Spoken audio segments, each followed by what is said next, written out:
शङ्कराय च मयस्कराय च नमः शिवाय च शिवतराय च भवहराय च महाप्राणदीपं शिवं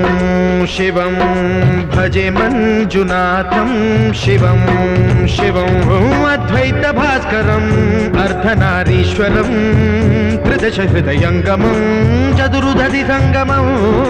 पञ्चभूतात्मकं षट्शत्रुनाशकं सप्तस्वरेश्वरं अष्टसिद्धीश्वरं नवरसमनोहरं दशदिशासु विमलम्